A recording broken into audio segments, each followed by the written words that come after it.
Bismillahirrahmanirrahim. Alhamdulillahi rabbil alamin. Wassalatu wassalamu ala asrafil anbiya'i wal mursalin.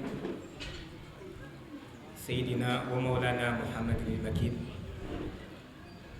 Wa ala alihi wa sahbihi zawi ridwan wa tamkin. Assalamu alaikum wa rahmatullahi wa barakatuh.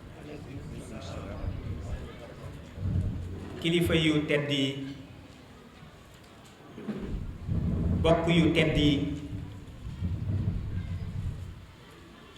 yéen suñu mbokku journaliste yi, mbokku Sénégal, jigéen, mag, ndaw ak góor, ñoo ngi am mbégte di leen nuyu, di leen ziyaara. Ci ginnaaw dégg nañu ay kàddu yu jëm ci wax ni Sénégal fi yokk kilifa réew mi moo fi nekk kenn du mas a daganal ngóor jigéen. ñiy wax loolu nag li nu jublu mooy démarche bi ànd sàmm jikko yi jël ñu bëgg ko woyafal ngir boo ci àddoo ñu ni xanaa ñii dégguñu nee nañu président nee na du ci am. ànd sàmm jikko yi xamle ni nit dee su ko jàppe ci li mu wax waaye ci li mu jëf lañ koy jàppe te mbir mi jëm ci LGBTIQ+ li ci waa réew mi di taxawee ci ñi nga xam ne ñoom lañ ko dénk lañ cay wax ak liñ ciy def dafa safaanoo bokkul. su ko defee loolu danañ ko leeral ba mu leer ci boppu Sénégalais yépp lu ñu ci waxit firnde ji koy leeral mi ngi ni ñu tiim. mboolem bi ñu demee ci 45 départements yi dem ci xalif généraux yi dem ci lenn ci njaboot ci église bi dem ci roi dusu yi seeti kilifa yi nga xam ni ñoom ñoo ŋànk politique bi syndicat yi ak ñi yor association yi ndaw ñi walla jigéen ñi mbaaleem kon bàyyiwuñu kenn settewuñu kenn yóbbaaleel nañ leen ay firnde ay documents yoo xam ni dafay tegtale ne li ñuy wax banqaas bi ñuy wax Nations Unies moom moo yëkkati ab yan ñu koy wax agenda boo xam ni daf koo bëgg a yan état yi ci àdduna bi yépp te Sénégal fi mu nekk nii nangu na ko ba tàmbali di ko doxal loolu dana leen ci jox ay leeral. su ko defee loolu mooy doon pàcc bi njëkk ci waxtaan wi li ci tege nag leeral fi nu fi jaar ak kilifa yi ci ànd su ko defee nag mën a wax ak Sénégal ci fan lañu jëm ak la ñuy xaar ci Sénégalais yi ñun ñëpp ñu maasee ndoo taxaw ci.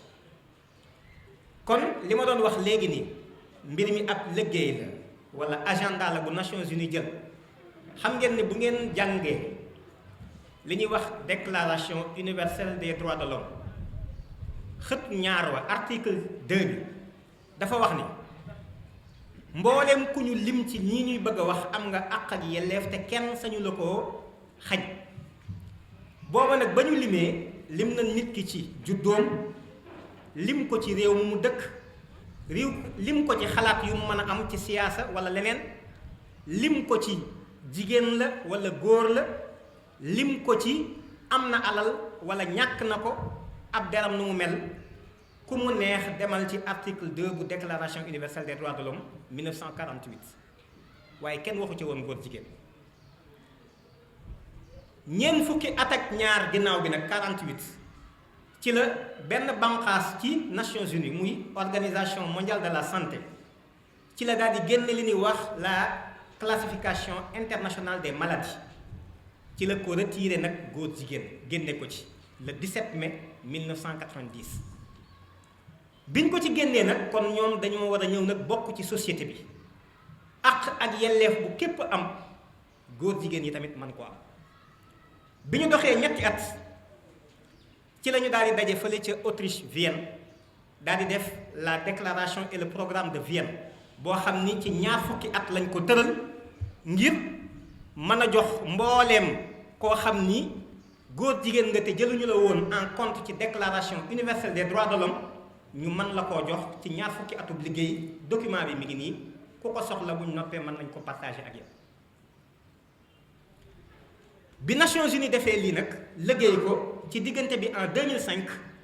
dafa am benn ONG boo xam ni dafa sosu Louis Georges Tine doon ko jiite ñu koy wax IDAHO muy International Day Against Homophobia. ñoom dañ daan daje rek di naqarlu ci 17 mai bu nekk soofanteel gi ñuy soofanteel góor jigéen yi ak seen àq ak seen yelleef ba 2005 ñu créé ONG bi biñ ko créé li ñu njëkk a def mooy lancer une pétition internationale ngir lan Nations Unies jël dogal pour ñu boole àq ak yelleefu góor jigéen yi ci déclaration universelle des droits de l'homme. loolu moo waral ci le 15 juin 2011 le 15 juin 2011 ci la Nations Unies jël benn résolution boo xam ni léegi nag boole na góor jigéen yi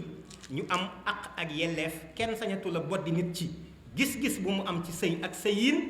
ak xar kanam goo xam ni it moom la ca boole. loolu le 15 juin 2011 la ko Nations Unies def bi mu ko defee nag daal di tëral benn nattukaay ñu koy wax EPU lii benn rapport la EPU bu muy examen périodique universel boo xam ne Nations Unies dafay woo état yi day woo Sénégal woo keneen en décembre la ñuy woo Sénégal buñ ko woowee ni ko ndigal yi la joxoon foo ci toll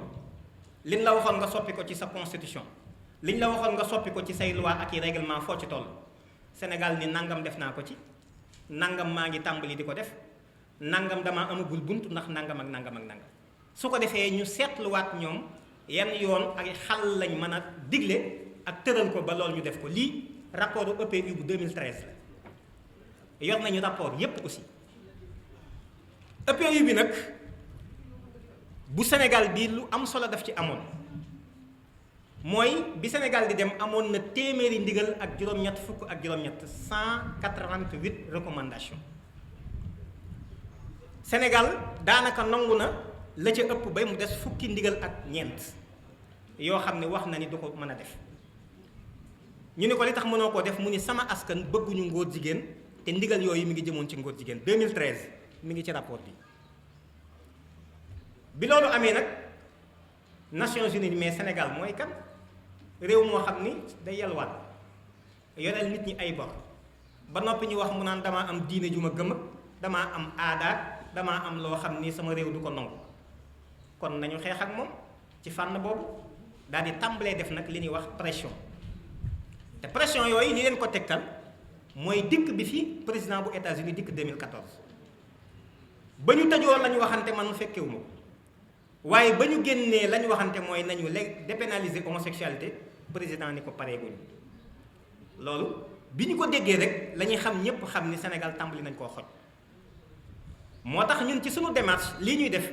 suñu kilifa yi dañ leen di jàppale ndax askan wi ñoo leen mën a jàppale pour xoj bi ñu leen xoj ñu génn ci pareeguñu nag ku nekk ci waajtaay koy wax xam nga ni lii mën a goo koo def waaye xëñ na ëllëg a gis si biir xëñ na mën nga koo def yamul ci loolu Nations Unies daal di def beneen document boo xam ni 2012 muy né libre et égaux document bi ñu génne ci juróomi ndigal muy 5 obligations laa wax obligations juridiques fondamentales des États pour la protection des droits des homosexuels 5 obligations juridiques nga xam ni kon dans le droit international ak rapport yi réew yi séq ak bànqaasi Nations Unies la cay jiitu lii lay doon bu dul moom moo ca jiitu bokk na ci juróom yooyu ban la mooy ginnaaw jox nañ leen àq ak yelleef en 2011 léegi nag état yi fexe ba góor jigéen ñi mën a manifester loolu dund seen jot seen àq ak seen yelleef boobu mooy protéger les individus contre la violence homophobe et transphobe te suñu génnee di ko def am na ñoo xam ni jubluwuñu ngóor jigéen kon ñu ni état yi warteef bi njëkk ci li ngeen war a def mooy ngeen aar góor jigéen ñi mooy première obligation bi document bi mi ngi nii deuxième obligation bi mooy su ngeen leen aaree ba pare nag loolu doyul na ngeen fexe ba benn góor jigéen kenn dootu ko xañ àqam ak yelleef nañu prévenir violence bii am wala boddi bi ñu leen di boddi wala doyadal gi ñu leen di doyadal wala sax dal ci kaw gi ni dal ci seen kaw nañ fexe ba loolu bu mu amati mooy prévenir la torture et le traitement cruel, inhumain et dégradant des LGBT. LGBT mooy lesbienne, gay, bisexuel, transsexuel, intersexuel, queer mooy loolu ba ci ñiy sëy ak néew yeeg ñiy sëy ak bàyyi ma yi zoophilie ak nécrophilie. ñetteel bi mooy dépénaliser l'homosexualité nañu fexe ba benn yoon ci àdduna bu mu toppati ak ngóor jigéen wala ak góor jigéen mooy ñetteelu obligation te bu leen fàtte ni obligation juridique laa wax fondamentale mooy dans les rapports wala relations internationales kenoon la ciy doon maanaam lu mu ciy mën a wax loolu da ciy bokk. ñeenteel bi mooy interdire la discrimination basée sur l'orientation sexuelle et l'identité de genre mooy nañu tere boddi gi ñuy boddi ak ber gi ñuy ber góor jigéen ñi. loolu nag di lu am solo loo xam ni gouvernement bu Sénégal ci la sukkandiku pour liggéey document bi muy la SNEC nga xam ni vision document bi mooy lan en 2015 lañ ko liggéey 2016 la tàmbali appliqué wu ba jëm 2026 xam ngeen vision bi mooy lan faire du Sénégal un pays émergent en 2026 avec une société solidaire dans un état de droit sans discrimination. Sénégal yéen ñi may dégg samay kàddu fan ngeen fi xam ku nu boddi bu dul nit ñi nekk ci daara réew mi kenn boddi wu fi kenn lu dul nit yi diine yi donc lañ fi boddi ak ñi ne ci daara waaye bu ñu eggee 2026 àq ak yelleef bi fi sëriñ bi am àq ak yelleef bi fi donga daara bi am àq ak yelleef bi fi professeur d'université bi am àq ak yelleef bi fi imam bi am àq ak yelleef boobu la fi góor jigéen bi di am te da koy am pleinement mi ngi document baa ngi nii Sénégal la ko liggéey ci turu askanu Sénégal aussi kon lii du ay wax jëf la waaye yemul ci loolu est-ce que gouvernement bi dafa def lii rek yem ci déedéet daf caa teg leneen puisque 2016 la war a tàmbali liggéey boobu jëm 2026 li mu njëkk a def mooy puisque xam na ni mbirum yoon la d'abord ba pare nañu dem ci ndeyi charte réew mi muy constitution bi constitution bi bu ngeen demee ci référendum bi bokk na ci li taxoon référendum bi ñu def ko ay ndigal la yu ñu jot yoo xam ni mënoo ko ñàkk a def boo demee ci 15 points yi ñu joxe woon 4e point bi moo doon la reconnaissance de nouveaux droits aux citoyens la reconnaissance de nouveaux droits aux citoyens citoyens yi ay nit lañu kon ces nouveaux droits là ce sont des droits de l'homme citoyens yi ay nit lañu duñu ay garab ay droits de l'homme la mais ni ñu koy formuler ci la ñuy réeral nit ñi waaye bu ngeen demee ci article 25 alinéa 3 lan la wax tout citoyen est tenu de respecter scrupuleusement la Constitution, les lois et règlements, notamment d'accomplir ses devoirs civiques et de respecter les droits d'autrui. Mais qui est autrui ici? Man mii di wax bokkuma ci autrui mais keneen ku mën a doon ci sénégalais yaa ngi ci autrui mooy da nga tegoo te nangu li constitution bi wax ndey charte réew mi loi yi ak règlement yi jëf li war sa digganteeg réew mi ba noppi nangul keneen ki àqam ak yelleef keneen ki mooy kan li may wax mi ngi ci constitution bu Sénégal loolu mooy premier acte bi ñu ci def kon góor jigéen bi mi ngi ci keneen ku dul góor jigéen aussi yaa ngi ci autrui c'est constitutionnel li may wax ni bi ñu ko defee la ca tegewaat mooy xam nañ ni presse bii dafa am solo soo ko xisee jëmmal ci wàllu yoon da ngay fexe ba museler presse bi ba ku fi gisati lu la jaaxal doo am foo ko yuuxoo doo am foo ko mën a waxe moo tax le nouveau code de la presse bu ngeen demee ci article 18 lan la wax bi ñuy wax yi ñu tere ci journaliste bi ak technicien des médias bi loo xam ne ñoo ngi koy dissuader ci mu wax ko mooy di wax di def allusion jëm ci nit ki ndax jigéen la wala góor la wala nangam mooy pas-pasam wala barab sàngam la soqikoo ci réew mi wala boog góor jigéen la orientation sexuelle dañ ko bind noir sur blanc ci code boobu pour la première fois ba Sénégal di Sénégal ba tey ñu bind góor jigéen ci suñuy texte de loi waaye léegi ki def lii ba noppi ni la duma ko daganal lan nga koy wax li mu wax ak li mu jëf bokkul. kon loolu mooy li nga xam ni foofu la mbir mi toll kon nag su fekkente ni yëf yi dafa toll fii ku xam te xam da nga gis ni loolu 2017 la woon 2018 ñu teg ci leneen mooy ñun ñi ñëpp suñ permis de conduire yi ku ko génne da nga gis ni sexe nekkatu ci mais genre lañ ci def ba ci évaluation ren ji école primaire CI test yi ñu leen jox nga xam ni depuis école sénégalaise yépp public bi moom lañ leen testé këyit yi ñu leen joxoon xale yu ndaw yi suñu doom yi am juróom-benni at bu ñu ñëwee def turam santam 6 ans la am classe nangam daal di def sexe au lieu de sexe ñu def genre kon du bett kenn bu fi ministère du genre amee ci biir réew mi bon bien vrai que ni ñoom danañ wax yu baree waaye su fekkee ñoom la ñuy wax dëgg la genre man lan la wut si ci sama permis de conduire lan la ci wut si yamul ci loolu parce que objectif visé bi mooy disloquer la famille loolu moo waral fi mu ne suñu carte d'identité yu bees yi nii sax amatuñu ay ndey ak baay parce que foofu lañ jëm finalement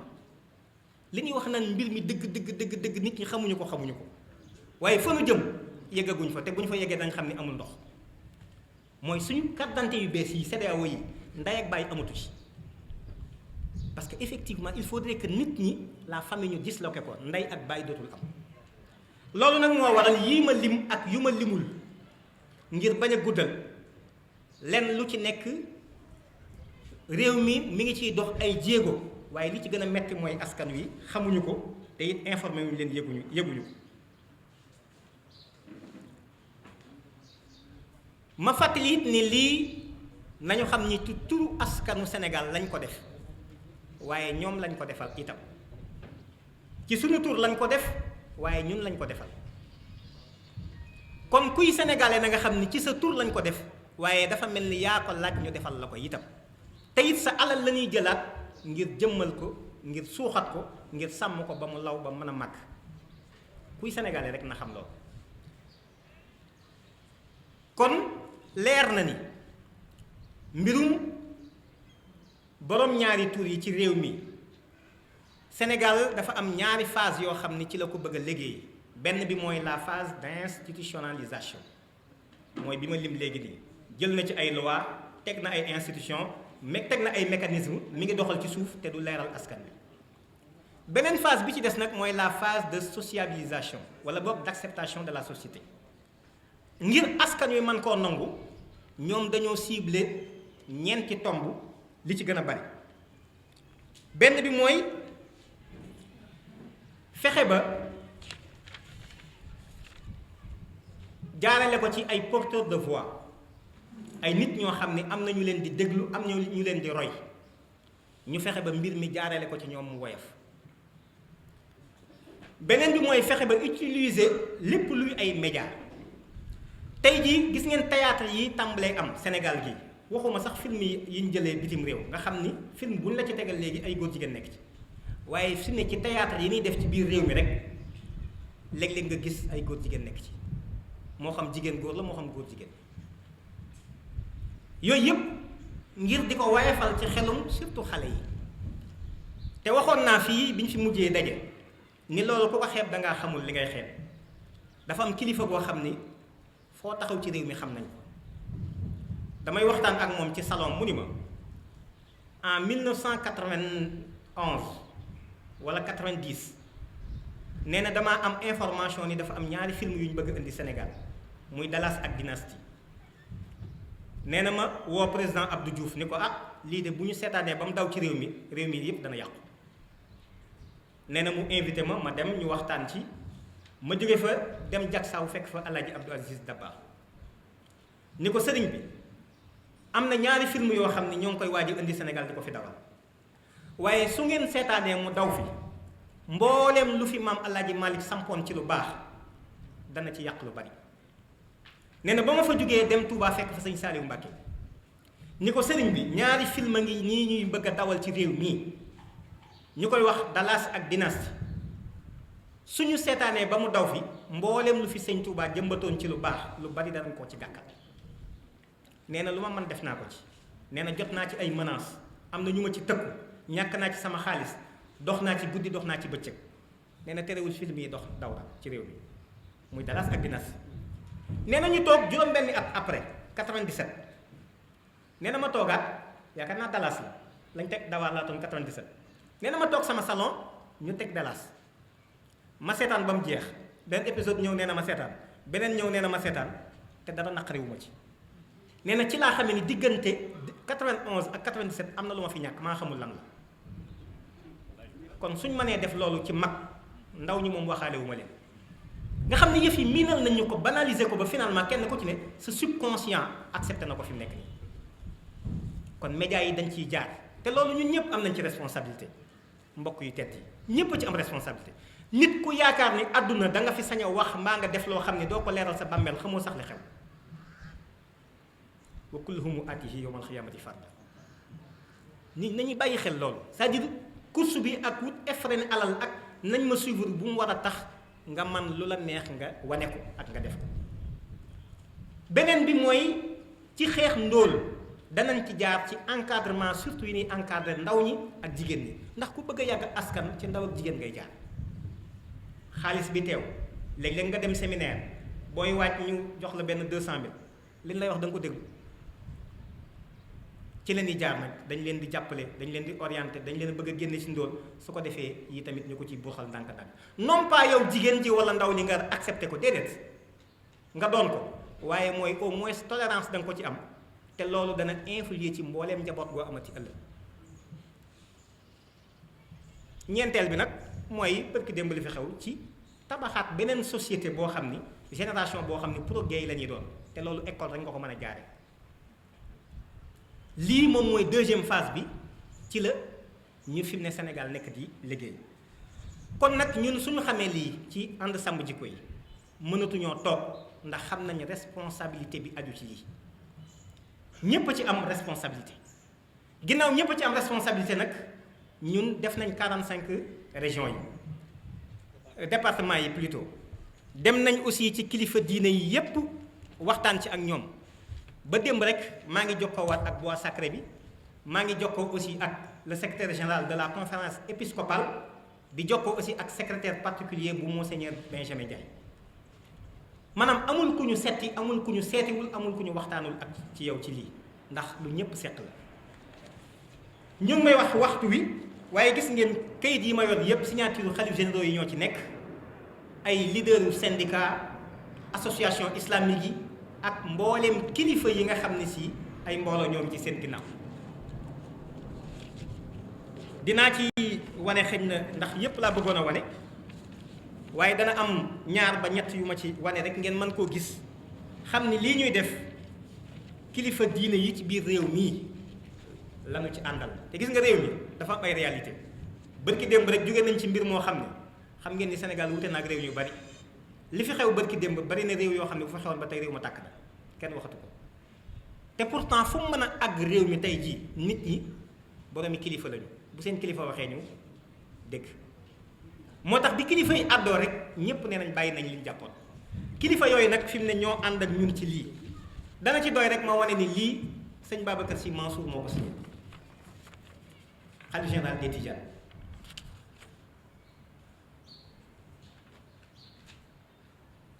mi ngi nii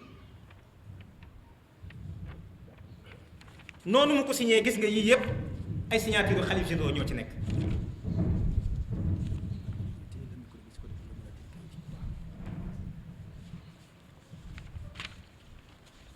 lii xalif général des Xaadr moo ko signé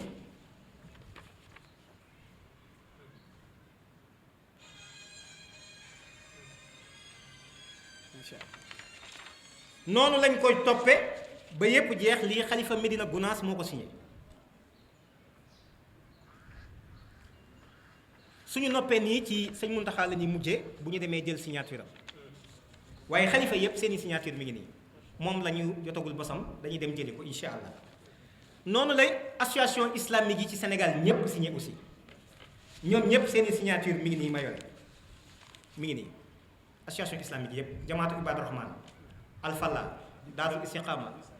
Riz al Wahda mboole seen ñoom ñëpp seen i signature mi ngi nii. mboolem association imam yi aussi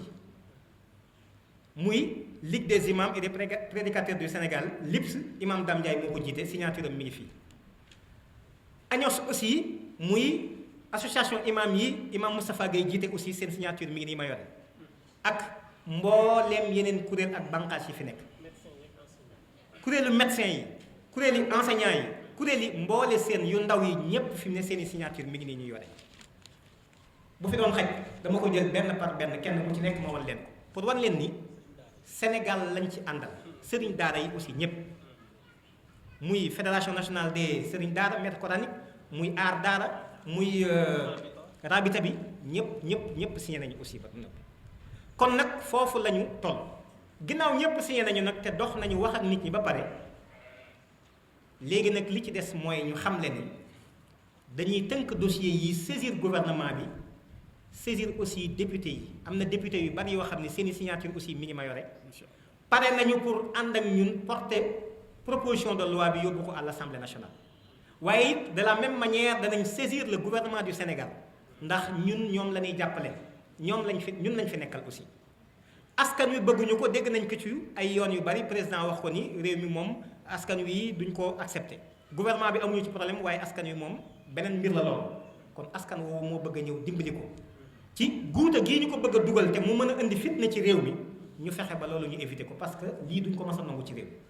lii moom mooy li nga xam ne moom mooy li am su ko defee nag wax ak sénégalais yi ni dafa am loo xam ni ñun suñuy kilifa jaaroon nañ ci liggéey fi liggéey bu rëy ñu mel ni dañ ko bëgg a delloo ginnaaw neenal ko ñun loolu duñu ko seetaan te suñuy bakkan du ko fekk takbir loolu mooy lan mooy Sénégal bi ñu indee code de la famille gis nga kilifa diine yépp dañoo def benn kàddu Alaaji Seydou Nourou Tall mii moo ko jiite sëñ Abdou Aziz Sy Dabakh moo toppoon ci moom sëñ Cheikh Mbacké moo doon secrétaire général bureau bi Cheikh al Islam xalifa Medina Gounass xalifa yépp ci lañ bokk ñoo toog càmbar code bi génn ci 74 articles rédhibitoires 74 waaye li tax lañ bëggoon moom sottiwul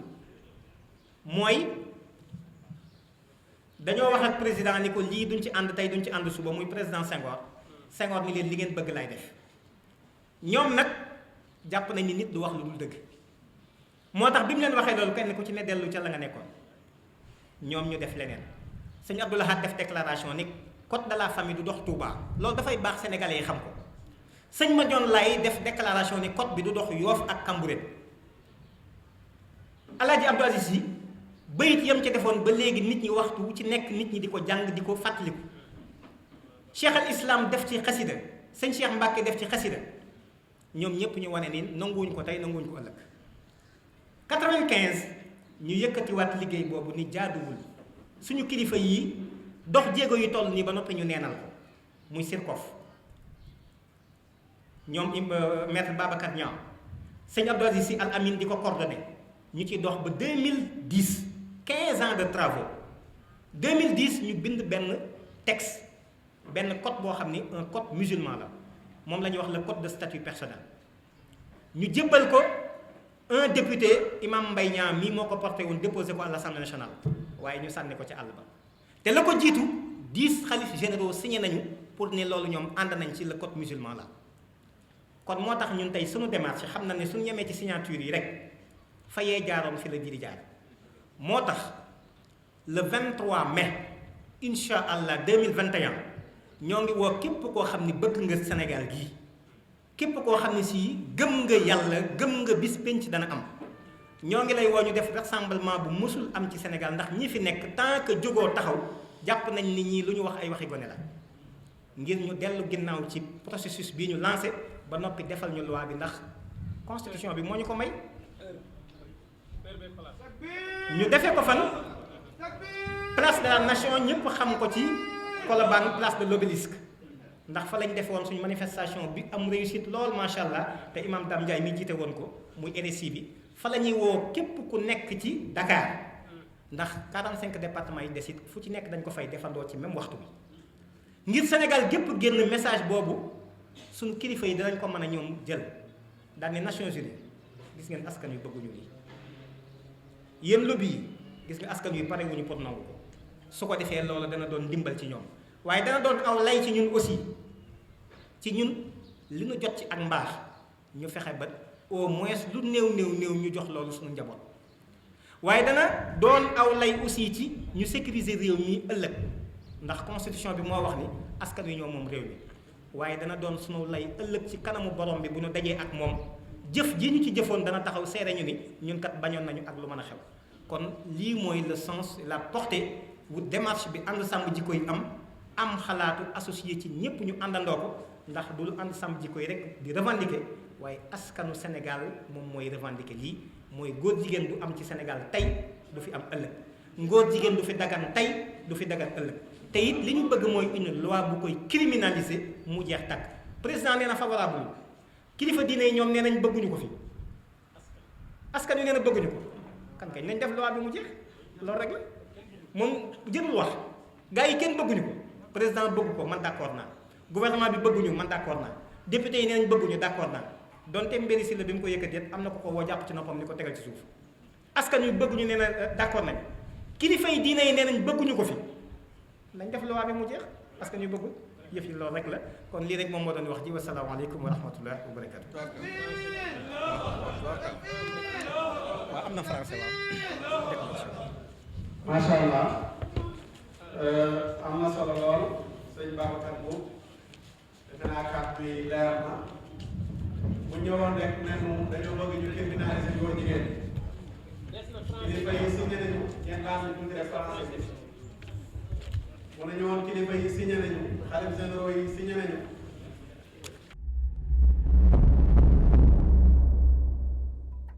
cheetetetet mais yow sawaay yow fu ñu la fekk yaa ngi ci kanamu ordinateur bi wala sa kanamu tablette ba sa téléphone portable lu xew mais damay lire ay information